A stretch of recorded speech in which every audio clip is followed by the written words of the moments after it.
You are listening to the Emulsion podcast, a show that informs and inspires the restaurant industry to work, live, and create better. My name is Justin Khanna. I'm a chef and media producer with almost 10 years of experience in award-winning restaurants all over the world. I created this show as a way to give back, to inspire the next generation, and help you progress your career. The Emulsion podcast is sponsored by you folks, and Patreon is where that happens. If you're here as a return listener and enjoyed the episode you just came from and happen to want to support more episodes, visit patreon.com/Justin Khanna. I'd really appreciate it if you can. I totally understand if you can't. Free ways you can support this show include leaving a like or comment on this episode, filling up all 5 stars on iTunes so more people can find us, or simply sharing an episode with a friend. This is a solo episode. That's right, it's just you and me. I'll be dishing up a curated list of articles, happenings, and headlines that I've been paying attention to over the past few days, and then season them with my perspective and opinion on these industry stories. If you want to go deeper, full show notes are available on justinkhanna.com/podcast. If you come across a story you'd like me to talk about, shoot it to me on Twitter and hashtag the Emulsion so I can find it. Let's get ready to welcome your host for this episode, Justin Khanna. All right, I think that's enough intro. What is up, folks? My name is Justin Khanna. This is episode 80 of the Emulsion podcast, and I am in no mood to waste time today. The big stories we're going to chat today include the statistic that Americans are eating out less and what that means for restaurants, a little recap on my trip to Feast Portland and what I learned there, Chef's Table Seasons 5 and 6, the chefs have been announced for that, healthy kitchen dynamics, and a question from you folks about food that is art versus food that is delicious. All coming up. But for now, we're of course going to start with some headlines. A user named @DevTesla on Twitter posted a video that's gone a bit viral. As of writing this, it has 5.6 million views, and you got to kind of watch it to understand exactly what it is. But it involves a Pepsi bottle, a Coke can, a skewer, and ground meat. So you definitely got to check that out. Put that on your list to watch after this episode. It is, of course, linked up in the show notes. Joe Rogan, a guy whose podcast I've been listening to quite a bit lately, had Morgan Fallon on his show. That is the name of that gentleman. He was the DP, which stands for, I think, director and producer, which is weird, though, because on his job title it says DP, director, producer. Which is kind of strange, but he worked on Anthony Bourdain's Parts Unknown, and if you're a Bourdain fanatic or even just want to get a little more closure on his passing, it is a really, really great interview from someone who has traveled a lot with Bourdain, and I think that speaks volumes to hear people that don't cook share their thoughts on why they loved food so much, and it's encouraging for us to continue to do what we do, and there's just a lot of cool behind-the-scenes stuff, and I'm pretty sure Joe Rogan starts crying in one of the parts, but it's just a really, really fascinating interview, and I highly, highly recommend you listen to it, especially if you're still kind of beat up about the Bourdain thing. I noticed his latest post on his last post on Instagram, there's still people that are commenting that are saying, like, I miss you so much, and to hear stories like that are coming in such a positive light, it was a really nice to hear. The Michelin Guide released its stars for 2019 for Washington, D.C. here in the U.S. The Inn at Little Washington is the first restaurant in the city to be awarded its 3rd Michelin star after being open for 40 years. Additionally, 2 restaurants have been awarded 1 star for the first time, those being Bresca as well as Siren by RW. Of course, congratulations to everyone that's getting acknowledged for their work this year. No huge surprises for me this year. If anything, I was expecting Pineapple and Pearls to get elevated from 2 stars to 3 stars. Their food looks incredible from what I've seen. I haven't personally been to DC since I went once in culinary school very briefly. I took the bus from Chinatown in New York to DC, but my high school cross-country team used to go there once every summer, and I certainly didn't have any interest or the finances to eat at any of these very well-known high-end places, but I would love to go to Minibar in particular, which also has held its 2 Michelin star ranking this year. Overall, I'm of course happy to see that they've completed their portfolio, essentially having 1 3-star in the city. It's kind of weird that they launched the guide having no 3-star in the city. But I'm a little confused, right? Like, what changed at Little Washington? Chef Patrick O'Connell has been there for a long time, and it's really hard for me to see where that push came from to elevate them from 2 to 3 stars. But having been in that game, attempting to get the attention of Michelin, at least in my last kitchen that I was working in, I know there are a lot of like detail-oriented changes that happen when you're pushing for that 3rd star, or that 1st star even, from having none. And they aren't really worth putting in a press release or on the about page of your website. So a lot of those details that you're doing to get the attention of Michelin sometimes go unnoticed. And Michelin, they're concerned about their brand, right? They like the part of this award could just be based on the restaurant being consistent year after year. I know Michelin is pretty heavy in that regard. A AI researcher named Janelle Shane has trained a neural network on 2,500 heirloom apple names, and it can now confidently spit new ones back at you. Yes, computers are getting smarter and smarter, so we've decided to have them name fruit for us. Some of these names include Red Tom of Bonzi, Kentic the Stealer, Warrior Golden Pippin of Balandfust, which is very bizarre. Renaissance jokes aside, I think these are some pretty objective results from technology characterizing us as humans. The article saying, quote, while many of the names the AI generates seems like total nonsense, they tend to follow certain patterns that the neural net can easily uncover. The fake name's odd similarity to real apple names reveals just how tied we are to our naming conventions, end quote. I will, of course, stick with my Granny Smith apples. Thank you very much. What's your favorite apple varietal? You too, Instagram. Let me know down low in the comments, or, of course, tweet at me. I have a lot of questions for you folks in this episode. Quickie update on a story I've been following closely with. Mari Katsumura, the Chicago chef taking over the former Grace space, has a name for her project. It is called Yugen, meaning a deep awareness of the universe. It will be open in October. It originally started as a Japanese/French hybrid, but now she's confident it will be full on Japanese food. Some concerns I've seen on Twitter after this big release about the name and some of the other details that are going along with this project include the fact that it's in a space that has so much history, aka the Grace space, and that Mike Olzowski's 23-year-old daughter will serve as the GM of the project. So stay tuned as that develops. Mike Easton, chef of Il Corvo here in Seattle, a restaurant that no matter what day of the week, no matter the weather, no matter what time of day you go, there's always a line. It is a James Beard Award-winning pasta joint, and they're going to open another restaurant in West Seattle, which is about maybe like a 25-minute drive from where the original Il Corvo is. It will be in this historic log cabin, which will kind of fill in the gaps that Il Corvo isn't open. So for anyone that doesn't know, Il Corvo is open for lunch only. I'm almost positive it's just Monday through Friday. And so this new spot will serve brunch and dinner. It will be called Il Nido, meaning the nest. And I'm very, very excited to shoot a This Place Called episode in there because I'm always down to get down on some Il Corvo for lunch. So that can only be a prequel for what the food at Il Nido will be.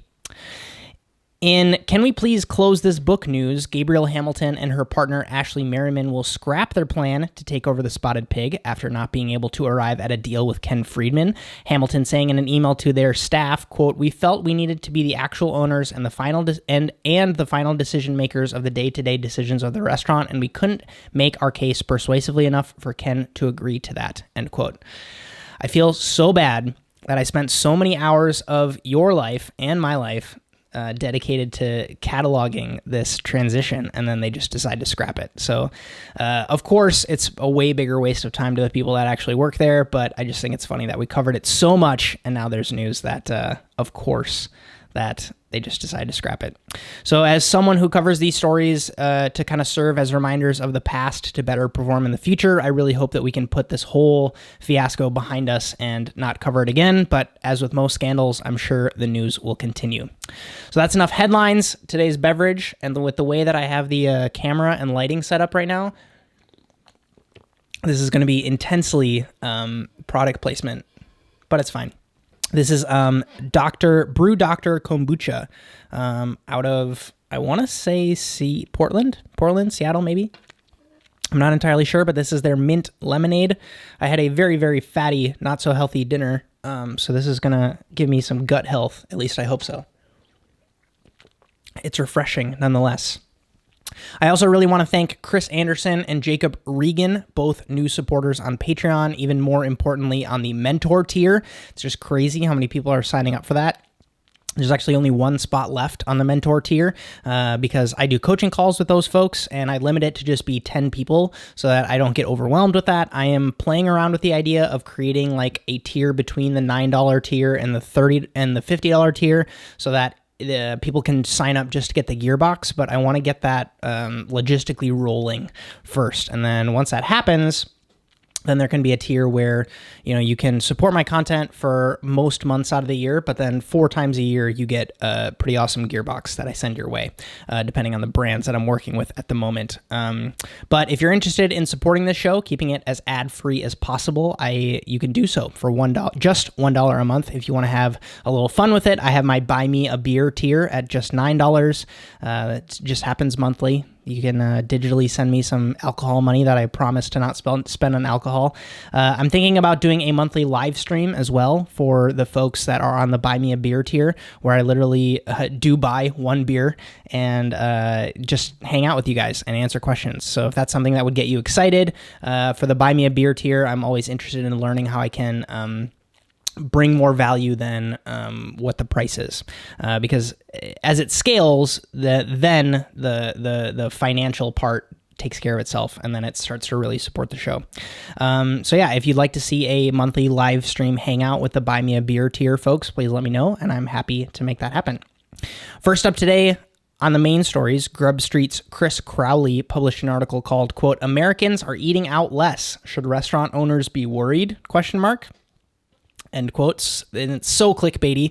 I love it. It's actually a ripoff of a piece from the original article on OregonLive.com, where they talk a lot about McDonald's and Chick-fil-A and Blue Apron being these kind of like disruptors or bigger scalable players in the restaurant game. But let's start with the facts here on this very clickbaity title. The NPD Group did a study where they show that apparently the average American's restaurants visits have declined from 215 times a year to just 186 times a year. And they also do say that 82% of meals in America are made at home. So overall, this is my questions for you folks that I'd love to hear from you on. If you've been in this industry for a while, and when I say a while, I would say like between 8 plus years, 10 years more. That's like more than how long I've been in it. Have you noticed a change? Do you think that people went out to eat more, I would say 10 years ago than they do now? And to everyone that's less than 5 years in the industry, does it discourage you at all to hear statistics like this, that, the places that you're going to work for are having a decline in people that are interested in going to them? I'd be very, very interested to start that conversation in the comments. Are you staying away from the traditional restaurant? If you're like just starting off in this industry, is that kind of like eking you out? Are you trying to look for alternatives? I'm really, really eager to hear your thoughts while I share mine. So I've covered similar stories to this before. Food is a very, very enticing business. Everybody eats, right? It's not like designer prescription sunglasses or sparkly pots for your plants in your house, right? Like with the exception, of course, of the people that need to get nutrients supplied to their body through other methods, the focus group for people that eat food is relatively large, right? Now, I look at it from the perspective of lifestyle. It's something that I noticed an insane amount when I moved here to Seattle. There's a very, very large percentage of the people that live here that need to be at work at 8 or 9 a.m., right? And traffic sucks. So how do you get that first meal of the day? It's probably going to be made at home, or it's probably going to be something quick and on the go. It's not going to be at a restaurant, right? And then you have to have one meal. Well, then you get to work and you have to be at your desk until like 6 p.m. So you're most likely going to have lunch at your desk. And then you're going to sit in traffic on your way home, right? And then you're going to have one more meal before bed. And where does the restaurant fit in that day is my question, right? If at all. And I contrast that with when I was in Europe in January, and I tell the story of us getting off the plane and heading straight to lunch with a friend of ours, and we said yes to getting a glass of wine for lunch because we were on vacation. We were like, screw it. And I looked around and not everybody, but a lot of people had glasses of wine on their table. And it was awesome to see, but we were in Paris, right?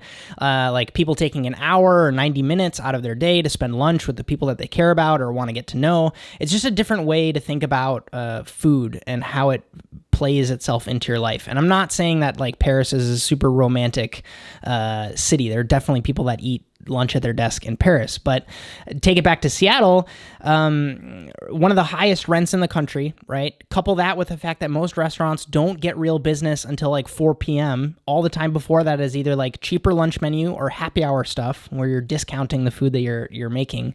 So essentially your space is sitting empty for 16 hours a day, and you have to drive revenue somehow. So that's where the huge price on restaurant food comes from. And take into account the services that the article mentions, whether it's you can get pre-chopped vegetables in the store to make dinner faster, or boxes like Blue Apron that essentially take the shopping element out of the equation completely.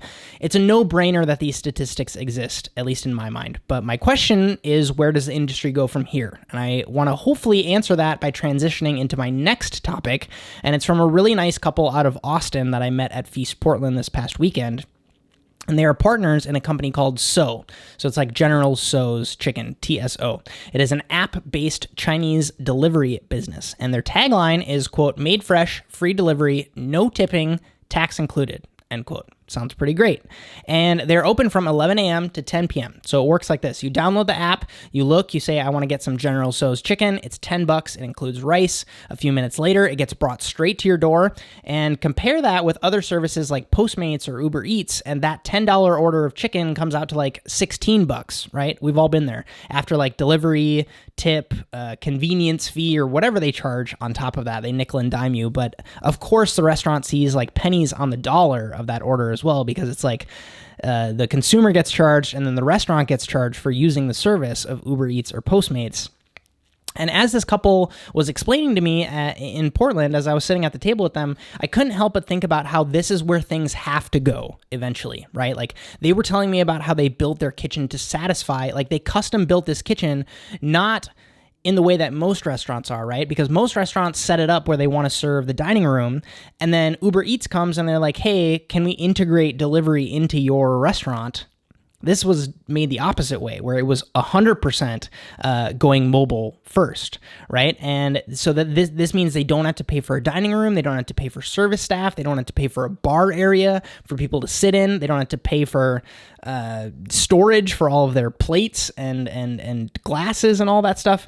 It was just a fascinating look at food service that I would only think is possible in 2018. They were talking about how they focused on the food and the operations, and they completely outsourced all the software stuff to overseas, and they had someone else build the app for them. And it made me think about those fast fine dining places that we covered a few weeks ago, where they have like 40 seat dining rooms, but they serve like 800 meals a day.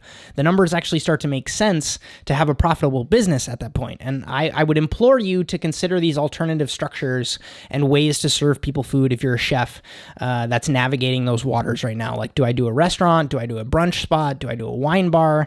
A standalone restaurant that only does dinner can still work. I'm not trying to discourage anybody from living out their dreams, but there's so many alternatives now that weren't available when I first started in the industry. And I think that should be on your radar. And that's, of course, why I wanted to cover it, especially because I got such a cool story on the back end process with these guys at So that I don't think you get to see on their site. So again, that is called So's. It's called So Delivery is the name of that app. I feel like we've been talking about Netflix a lot on the show lately. They just announced the stars of Chef's Table Season 5 and 6. So here's a quickie rundown of those names. I got to pull it up here. These names include Christina Martinez, South Philly Barbacoa. I can't pronounce that name. Musa Dagdivaran. I hope I'm saying that right. Bosong Visavasa. It's the lady from Thailand. I'm so sorry. Albert Adria. And then, of course, season 6, we have Masha Mabeli she is in Savannah, Georgia. That's right. Dario Cecchini, Asma Khan, and, of course, Sean Brock. Very, very exciting to see those names pop up. I'm, of course, very, very excited, always, every single season, to watch the cinematic goodness that is Chef's Table. But one of the biggest stories that came off of this press release was the big controversy from the pastry season amongst the diversity of the show's subjects. So for those of you that don't remember, people weren't really that happy that Christina Tosi was the only woman on the pastry season, and an Eater writer interviewed the show's director, David Gelb, saying, quote, "Back in the spring, when I asked Gelb what actions he was hoping to take to ensure that Chef's Table would provide a richer, diverse viewing experience, he said his team would be more cognizant. Quote, "It will make for a better show, and it will be a better representation of what the food world should be," end quote. David Gelb confirmed that he will be looking closer not just at diversity in front of the camera, but behind it too. When asked what level, he said they would be looking at the staffing as a whole. So apparently it's top of mind. And I see this from two sides personally, right? Netflix probably has an incredible amount of data on its customers, and they know who watches these shows. And they probably give David Gelb and the Chef's Table team an ideal customer, or at least a market segmentation. And then they say, look, this is who watches Chef's Table, make a show for these people. And regardless of what us industry folks know about how diverse food is, it's not about that for them, right? Like, they are better off making way more than 50% of the market watch a season or even just one episode, and then make that enticing for the targeted viewer, and then adding these really amazing stories that lie outside of the box because, hey, if we got you to watch one episode, you're probably just going to keep watching. So I feel like that's where part of it comes from. And of course, the other part of me would love to see more stories that cover a broader spectrum rather than the Michelin quote unquote rise and fall of the troubled artist that so many of these first episodes of the show portrayed. And the fact of the matter is, with these projects, David Gelb only has so much say in it, I think, right? Like, Netflix is paying for the project, and with that comes a trade-off. You don't get 100% creative freedom when someone else is footing the bill, and that's a double-edged sword, right? Like, if you don't like it, you should just leave Netflix and publish it yourself. But then again, good luck getting that many views on your show, right? It's always a give and take, and I don't think that gets stated enough when David Gelb is making these decisions, when he's kind of stuck between the audience pushing him one way and Netflix possibly pushing him another way, of course. But what are your thoughts? Do you think Chef's Table is doing all right for itself, or are you salty at their past lineups? And what do you think of the new season when they have definitely made more of an effort to be more diverse? Next up, a story I saw in a tweet, but I wanted to just briefly touch on it. There's an author out of the UK named Ross McGuinness, and they published a new book. Well, it's an old book. It's actually from 2017, and it's called We Want Plates. And the subtitle is, quote, "The Crusade Against Food on Slates, Chips in Mugs, and Drinks in Jam Jars," end quote. Amazon saying, this is from the page on Amazon where the book is available for sale. It says, quote, "We Want Plates is a global crusade against serving food on bits of wood and roof slates, chips and mugs, and drinks in jam jars. A social media phenomenon, the online movement has gathered thousands of pictures of absurd, unexpected, and downright stomach-churning occasions when restaurants have shunned the ordinary plate. This book is a hilarious collection of the best pictures from We Want Plates, plus previously unpublished material, including soup in a stiletto, bread in a flat cap, beef Wellington on barbed wire, prawns and an iron, and a phone box sandwich," end quote. But yeah, I was just saying, I think maybe I'm late to the party on this book, but I think it's a really funny project to embark on, especially the fact that there are so many examples of this happening, the We Want Plates movement, and there's enough material to just publish a 112-page book on it. And I think it's an example of one of those ebb and flows scenarios, right? Like, you look around and everyone's presenting food on plates, and then you put a dish on a brick, and people are going to be like, whoa, that's different. And whether it's good or bad, you're going to get attention from it. And then people are going to start using all weird stuff to present their plates on because they see it and they see that you're getting attention from it, so they're going to copy you. And then all of a sudden, you're going to look around and everyone's plating on weird stuff, and you're going to plate on plates. And then it's just, it happens on and off, just like fashion, until we die. That's what life is. But for the record, I am no way endorsing serving your prawns on barbed wire or whatever that restaurant did. That is definitely dangerous, but I think there's a difference between having fun with a presentation and making it entertaining or interesting for the guest, and then also using things like shock and awe tactics for attention. But I do think, do I think that it deserves a crusade and a hardcover book? I don't necessarily think so, but in the words of Philip DeFranco, don't be stupid, stupid. Heading back on that diversity topic that we covered earlier about Chef's Table, the World's 50 Best committee has also come out with their own statement.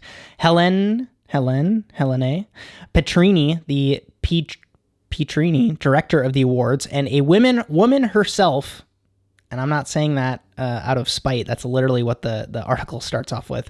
She says, quote, "While there is inevitably a wide variety of views on exactly how we push for greater gender balance and wider diversity in the restaurant world, we are all essentially shooting for the same goal.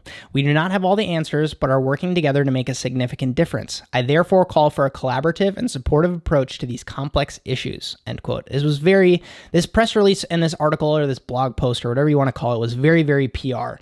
It was very cut and dry. There wasn't a lot of action. It was just a lot of kind of like what everybody wants to hear or what they think we want to hear. But they also announced that they have an informal advisory board of, quote, the world's leading female chefs, end quote, to talk through the future of the world's 50 Best Awards. Later, they interviewed Claire Smith, the winner of the Best Female Chef Award this past year, where she said, quote, "We still have a real lack of women recognized at the top of the industry, and we have to do something about that. We're not going to change it by ignoring it. Sometimes you have to go over the top by recognizing women and giving them a platform so we can really start to recorrect the balance," end quote. And I'm going to leave the full post down below if you want to read through it and get the full picture, especially if you're someone that takes World's 50 Best very seriously, or if you're someone that's super against World's 50 Best. But for those of you that have been listening to the show for a while, you're going to know where I'm going to go with this story. To me, it's the wrong way to go about it. I personally don't think that equality comes from pouring water from one glass to the other, depending on who's feeling neglected, right? Because then the scales are constantly out of balance, right? And I'd be curious to hear about how many men were able to attend that all-female chef meeting, right? And how that can potentially be seen as a negative. Do you know what I mean? Like, and I'm also not alone in this. 2 episodes ago, I shared my friend Bonjwing's post on meritocracy and how he very elegantly said it better than I ever could. But it's not about recognizing women at the top of the industry. It's not like there's a nameless, faceless chef that no one talks about doing amazing food out of a basement in Brooklyn, and no one wants to give them an award because they're a woman, right? It's just a fact. It's just a fact of the matter that there are more males leading high-end kitchens, and this academy is interested in awarding high-end kitchens, right? And once that comes out as a fact, then we can kind of like move on from there. And I've said it before on the show, there's an NBA and a WNBA in basketball, and that doesn't exist in food. Everybody is on the same field, and take that for as good or bad, but that's just how it is, right? Like, do I agree that there's no perfect solution? I do agree that there's no perfect solution to move forward on, but I personally don't feel like these temporary band-aids and focused attention and spotlight searching is going to result in long-term equality for the future, right? But those are my thoughts. I'm always keen to hear yours. Last time I shared my thoughts on this, it was definitely controversial, but I'm curious to hear your thoughts, so let me know. Next up, we've covered this panel before. Kat Kinsman does this special publication for Food and Wine called Communal Table, and this month's edition focused on Gabriel Rucker, the chef and owner of Le Pigeon, Little Bird Bistro, and Canard in Portland. The piece is called, quote, "If you want a healthy kitchen, lead from the top down," end quote. And it chronicled Gabriel's story of living a very stereotypical chef lifestyle. Long hours, partying, having a problem with alcohol, and how he used going to AA meetings to overcome that. And it has fundamentally changed the way that the restaurant works. He says, quote, "I don't go out of my way to hire sober chefs. I hire good cooks. But the culture has changed, and it seems we attract a very different type of person. Conversations in the kitchen no longer circulate around eating the most foie and drinking the most whiskey. They now support one another in living a healthy lifestyle outside of the kitchen. We're now a safe space for chefs wanting to make healthier choices," end quote. And it ties a bow on the story with the Zero Proof dinner that happened last week at Feast Portland's food festival, which was a non-alcoholic dinner that Sean Brock and Andrew Zimmern and, of course, Gabriel Rucker, the guy that we're talking about now, and a couple other awesome chefs were a part of. And I had the insane pleasure of being there with Sean Brock, not for the dinner, of course, but to sit in on his fireside chat and hear about him talk about the way that the dinner was going. And he was super proud to share his own story about getting sober, and then saying during prep at the dinner, everyone was sharing their own stories in the best way, talking about how they're recovering. And I'm all about that, right? It's the kind of positive change that is supportive, and it's acknowledging that it is a problem or it was a problem, not like marginalizing it, but also not demonizing it either. Being able to say, yep, I know how that feels, or, listen, I know what you're dealing with, and this is how you can get help, which I'm a big fan of. that is way more productive than some of the other methods we've seen. Speaking of Sean Brock, I wanted to share an update from the fireside chat itself. If there's a link to it, I will link to it. I am absolutely going to include it in the show notes if I find any information on it.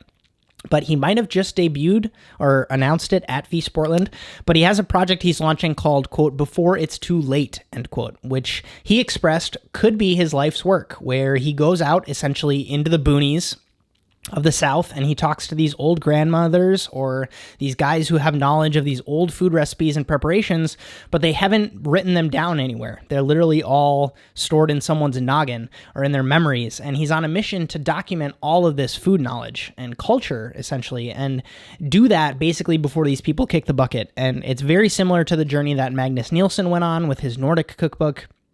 But this one is going to, of course, tackle the food of the American South.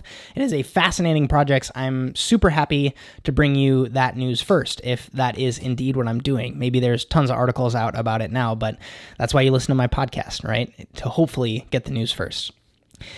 Every year, in the 15-ish days leading up to Christmas, the restaurant at Meadowood in California hosts their 12 Days of Christmas event. The list of the chefs was just released, and the team and Chris Kostow partners with Bonjwing Lee to curate a list of chefs doing really exciting things, and they host them on the property and do an insanely awesome dinner and put all the profits towards the St. Helena Preschool for All. This year's chefs include Jose Enrique from Puerto Rico, David Pint from Burnt Ends in Singapore, Jessica Largy, whose restaurant Simone is opening in LA in 2018, James Lowe from Lyle's in London, Camila Seidler from Bolivia, Byung-Jin Kim from Korea, Wojciech Modest Amaro from Poland, a heavy hitter night of Trevor Moran and Justin Cogley, Michael Tusk from Quince, Anna Rose from Hisa Franco, and Sota Atsumi, whose restaurant Maison is opening, I'm pretty sure, in Paris in 2019.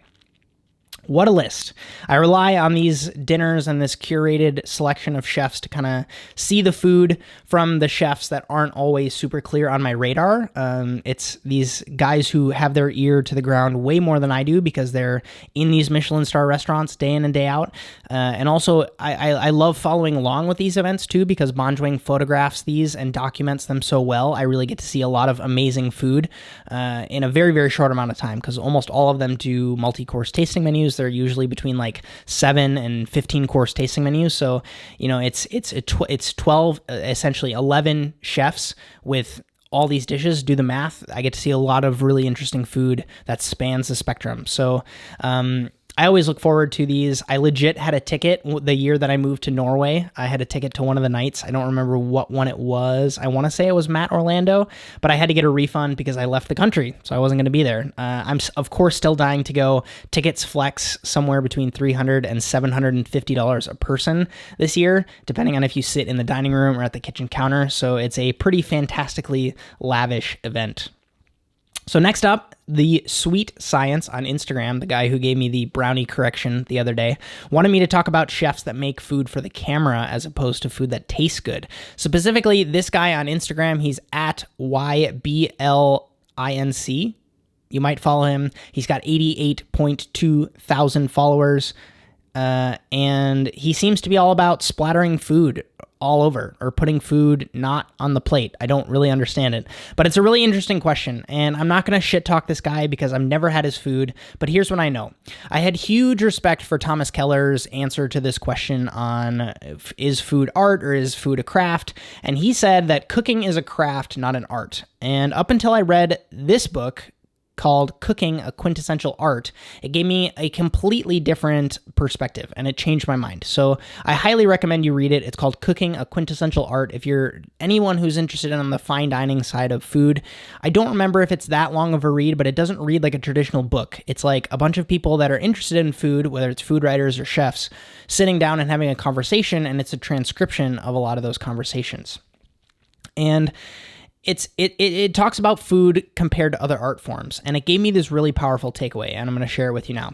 So when you take a carrot out of the ground, right, and you put it on a cutting board, the next thing that you do to that carrot is manipulating it, right? And I'm going to pause for a dramatic effect there. So if you peel it, then you've manipulated that carrot, right? Like you've taken the raw ingredient and you've done something to it.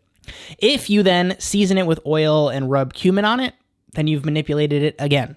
And then if you put it in the oven and roast it for 35 minutes, manipulation. And you puree that with some tapioca starch, and you spread it thin and you dehydrate it, that's more manipulation. And then if you fry it and make it crispy and you season it with a powder that you made from the tops of the carrot, another manipulation step, right? So it is your job as a chef to decide, when is it done? It is no different than the painter and the canvas. When is the painting done, right? Should I go through and add shading to all the buildings that I just painted?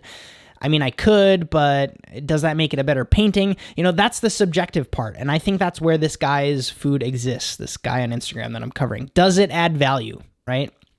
To the dude that hates his job making clam chowder every day of his life, and he's just dying for some creativity in his life that's food related, following this guy probably brings an immense amount of joy to his life. And who's to say that that's bad?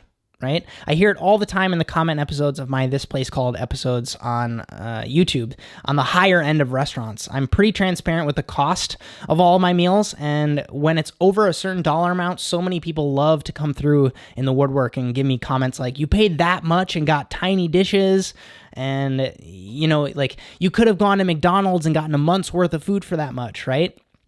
And to that I say, that's not the point. Right? Like, you could go buy construction paper from the office supply store and scotch tape it to your wall, and it's technically wall art. But you could also have your 3-year-old bang on a pot with a wooden spoon, and it's technically music. Or you could go see Dave Matthews in concert, right? Or pick any band. I don't know why I said Dave Matthews. But there's different experiences, because food is this practical thing that we all need to survive. I think it's very easy to paint these negative pictures, when in reality, this guy on Instagram could have been a sculptor or a painter, but he decided to make creative things with food. And if he's not hurting anyone, mazel tov. He can do whatever he wants. I will say, though, I did the math. The dude has 36 times more followers than I do on Instagram, but we get the same amount of engagement on all of our posts. So I think that's a little crazy. But anyways, that's another conversation. On that point, though, I wanted to do while I'm on the riff of talking to you folks about things that I've made or my opinion on things, I wanted to do a public follow-up on my cook versus chef video I posted, because I got a lot of comments on that video, and I expected that. I wanted that. I learned a ton from having conversations with you folks. Some dude even made a video response, and it was insanely awesome, even though he fundamentally disagreed with me. And I wanted that. I wanted to hear from you. It's how I learn now, right? Because I'm not in a specific restaurant from day to day. I'm not traveling as much as I was before. And some people were very unapologetically against me in the video. Some of you folks sent me messages saying, thank you. I needed this mindset change for myself. Some people saying, where I live, everybody calls himself a chef. Some people saying, if you graduate from culinary school, you're a chef in their mind. Some people using that classic ideology of, nope, you're not a chef until you're running the kitchen. And I wanted to address two things that I failed to acknowledge in the video. And somebody brought this up in a comment. They said, from my definition, someone preparing burgers at McDonald's is technically a chef, because I said, if you get paid in a professional transaction to prepare food, you are a chef. And that made me kind of think a little bit. I was like, yeah, I guess technically this employee at McDonald's makes food professionally, and McDonald's is a restaurant, but there isn't a lot of skill involved. And McDonald's is so systemized that there's not really any creativity involved in that job, which is major reason why myself and so many other people enter this industry. But that's also, to me, the mark of a good restaurant, right? Like systems and consistency. So I was a little puzzled with that comment, but I arrived at my conclusion, and it was very much so of like this video, this cook versus chefs video, was a video for my previous self. I wish that I could have seen that video when I was in my younger years in the industry. It would have saved me a lot of self-doubt and a lot of negative talk that I think could have, I think it partially hindered my process or my progress, I guess. And it was a video to address people with, that imposter syndrome. If you have desires to work at restaurants operating at a higher caliber, I think you're better off calling yourself a chef. And that person isn't typically the McDonald's employee, but hey, everybody's got to kind of start somewhere, you know? And secondly, in response to the guy who made a video response, part of his argument was about leadership and hierarchy. That was one of his biggest reasons why he disagreed with me. He said something like, if everyone's a chef, how in the world can there be any order, right? Like things will descend into chaos and my boss would never call me a chef, right? One, I never suggested that we dissolve the brigade system. I never, ever said that. And if we give unlimited authority to anyone that calls himself a chef, of course it's going to be chaos, right? But I do say it later in the video that you start with chef and then you modify your title based on the structure of wherever you work. So I hate to bash your argument, but it wasn't my intention with the video and I absolutely failed to communicate that. So that's definitely on me. I wanted to make it clear here. But again, yes, I made that video to kind of be clickbaity, but I didn't like bait and switch anybody. It was genuinely my thoughts on a topic that I'm very opinionated about, and I don't believe that creating an echo chamber for your thoughts leads to anywhere positive. There's this big controversy on like Alex Jones, and the reason that he is so controversial sometimes is because he doesn't sit across from anyone. He kind of just spits his thoughts out onto the internet and then doesn't give any kind of response to anyone else. I don't want this show to be that. This show has never been that. I want it to be a scenario where I say something and there's a very, very easy way to get in contact with me if you disagree in any capacity, and then I will follow up if I think that there's value in me following up, of course. You folks also know I love getting involved in the comments. So if you did comment, I loved hearing your different sides and different takes on the story. It's how I form my own opinions. I hear you folks saying certain things and how you're thinking, and it's essentially scaling that on a global level, and I love it, and I love that the internet does that, and I want to continue to learn with you. I'm very excited for that, and listening to you folks is how I come up with new ideas for videos these days. So I want to continue to grow this community here in our little corner of the internet. I just wanted that to be said because it was one of my more controversial topics. Last up, industry style, we have direct answer. You folks send me a DM, and with your permission, I like to answer it in a way that might help the greater good. And I actually have two from this week. You folks that have answered these, asked these questions have been very, very patient, so thank you. Space Irvine, named Cora, says, I have a lasting issue that I want to correct. If you have a video for this, feel free to direct me. I am not organized. I feel like I can never be ready for my station for service. I'm not a pastry lead, but I work very different than my superior. How can I prepare my station to work effectively and keep composed? Forgive me if that's broad. So you need to, there's two things here that I would advise you to do first. One is to ask those very impertinent questions to your superior on how. Don't ask this very broad question of, how can I work faster? How can I work more organized? Because there's not going to be a very distinct answer there. What you can say is, hey, I really want to improve my speed on the black sesame tuiles. Can you get with me on this? And we can do one tray together so I can see how you do it. And then I can practice in the way that you do it.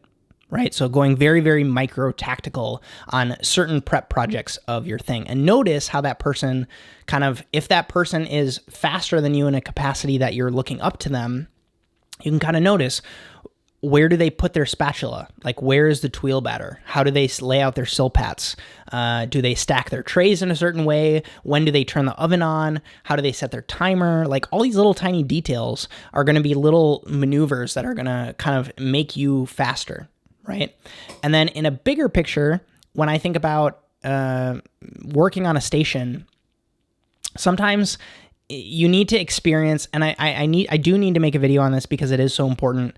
You need to experience what it feels like to go past where that limit is. Because, if you're clocking out at 60 miles an hour, right, and chef wants you to go 80 miles an hour, the only way you're going to get to 80 is not getting better at going 60 miles an hour and going 61, 62, 63. You need to feel what it feels like to go 90 miles an hour, and then you can tone it back to 80. And then 80 is going to feel like kind of a walk in the park, and then you're going to look back at where you were 6 months ago, and you're like, I was only going 60 miles an hour. Does that make sense? I hate to use like speed as a metric because it's not always the same. But I also highly recommend you listen to my interview I did with Amit Levy, where I talk about systems, but I'm trying to get a little more tactical with this on your question. How can I prepare my station to work effectively and keep composed? I like that you phrase that in two ways, right? So it's like your station, your physical environment is definitely one thing.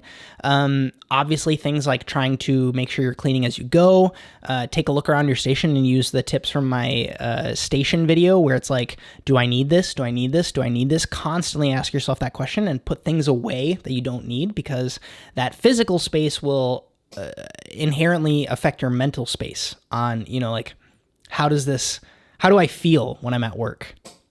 And do I feel flustered? Do I feel overwhelmed when I'm in this environment? Because that's definitely a huge part of the equation that never gets talked about. And especially some of my videos that are trying to be very tactical and give you these tips to make you incrementally faster. But, I could give you all the tips in the world, but if you're flustered and literally scared out of your mind that you're going to go down on your station, none of these tips will help. So you have to do something to kind of like get out of that box. And whether it's mentorship or better training from the people that you're working with, you need to find a way to make that happen. So I hope that semi-answered your question. I know a lot of it was kind of like you just need to work harder. But at a certain level, if you find yourself getting super, super crazy flustered, you just need to take a second and be like, deep breath, like it's okay. Like you need to push through it, and it needs to be done in a way that's not going to stress you out, because if you're stressed out, the people around you are going to stress out and the food's going to suffer. And that means the guest isn't going to be as happy and you're not going to be happy at work. So all of that is counterproductive, right? So you need to find a way to fix your mental state. There are tons of ways to do that, whether it's meditation or, asking for that proper training so that you facilitate that a little bit more. Or, maybe you need to say, hey, I don't think I can do this many dishes on my station. I need help on this dish. Or, when certain things happen, I need to be able to know that I have someone to count on. There's tons of ways to do that.